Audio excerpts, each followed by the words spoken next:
Okay, in today's lecture, we're going to talk about the autoionization of water and the ion product constant.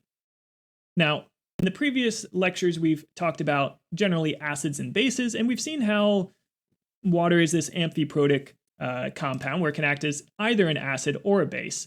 And so you can think about, well, what about water mixed with water? Is one of the waters an acid and one a base? And the answer is yes, that does happen.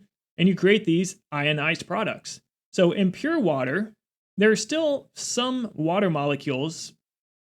This is an equilibrium here, right? This double arrow. There's still some water molecules that are on the right side of the equilibrium and existing as OH minus, the base, and H3O plus, the acid. So you could say this is a conjugate base here, and this is a conjugate acid, and what's called an autoionization. You're creating ions. Auto stands for self, so this is self ion creation.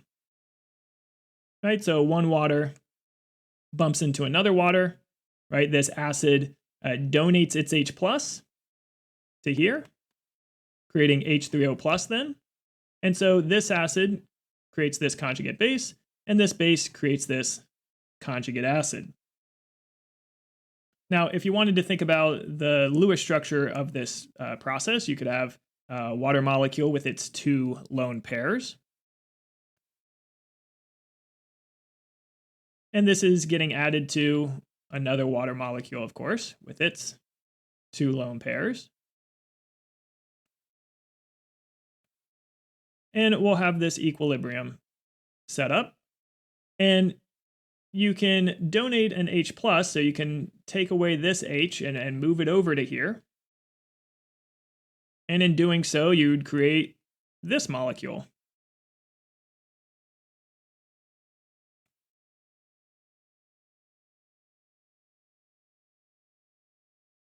And we'd call that hydronium, H3O plus.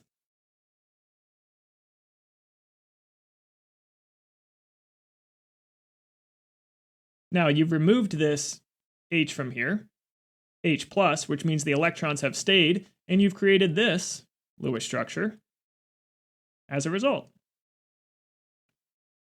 And this then is our OH minus. So that's just to give you an idea of visually what's happening in this.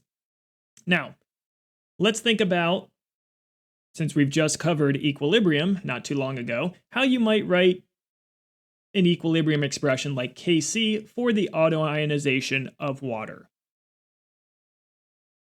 We'll remember here that Kc, the C stands for concentrations, right? Concentrate on this C right here, right? This C stands for concentrations.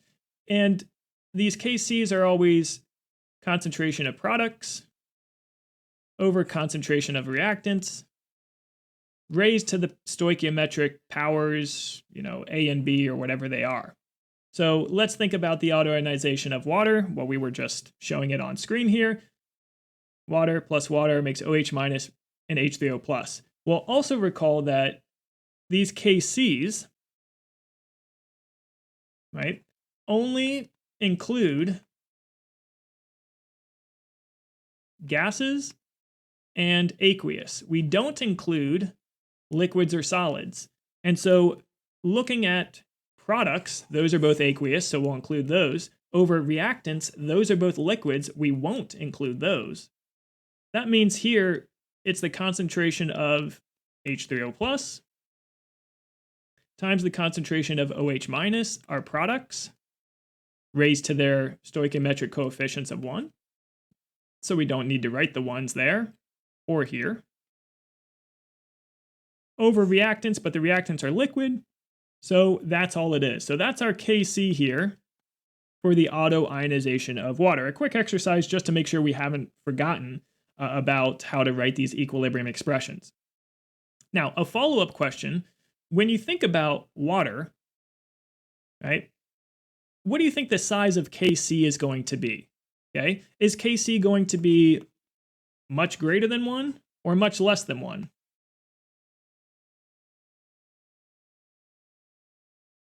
Well, think about the reaction, right? When waters are mixed together, is it mostly going to exist as product, or is it mostly going to stay as liquid? Said another way, are the concentrations of these ions going to be very high in water? And the answer is no, the concentration of the ions isn't going to be very high. Okay? This Kc for water, we have a special name. It's called the ion product constant for water. And we call it Kw, where the W stands for water, and it's a special form of Kc. But we get it the same way as all the Kcs, multiplying concentrations of products over reactants. Here, reactants are all liquid, so they're not shown, and it's just the concentration of the products times one another. Now, Kw for water, these Ks are always unitless. It's a really, really small number.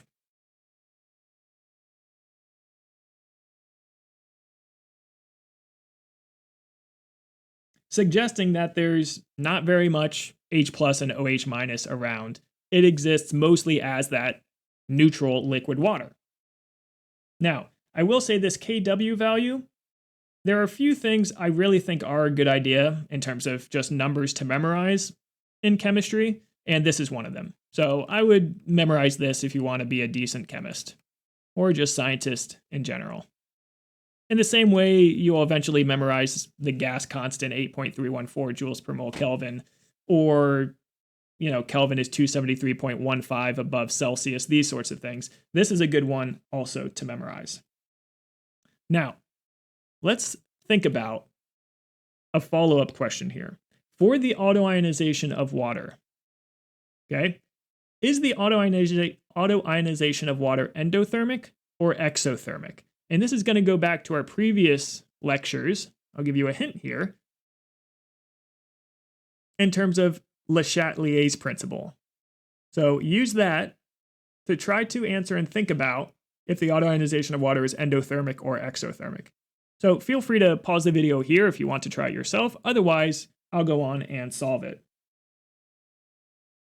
With these questions, with any question, if you can write a chemical reaction out, do it. It helps to visualize it. If you can draw a picture, draw it. It helps to visualize it. Here, this autoionization, right? This is a reaction. What is the reaction? Well, we've talked about it here in this video, H2O plus H2O goes to H3O plus OH minus. Okay? And now let's summarize the data we're looking at here. Okay? The data we're looking at suggests the following. As T increases, so going down this, we see the temperature is rising. As the temperature increases, what happens to Kw? The exponents are all the same, so I'm just looking at these numbers essentially. The numbers are going up. So as the temperature increases, Kw increases. Now, what does Kw represent? This is, just this number at room temperature. It's 1 times 10 to the negative 14, right, about here. Okay, but what it represents is products over reactants. Reactants are liquid, so again, it's this value here. And now we start to see the answer, right? If the Kw is getting larger, that means we're making more of this as the temperature increases. So let's come back to our reaction and think about it in the context of Le Chatelier. What type of reaction, okay, we'll say as T increases, it looks like since Kw is getting larger, reaction shifts to the right. Okay, reaction is shifting this way. And so the way we thought about this with Le Chatelier's principle is that as you increase the temperature, if it shifts to the right, that means heat is kind of like a reactant here. It's kind of like saying heat is here. Right? Because, the reaction is always going to shift to relieve that stress. That's what Le Chatelier says. So if it's heat over here, that is characteristic of an endothermic reaction.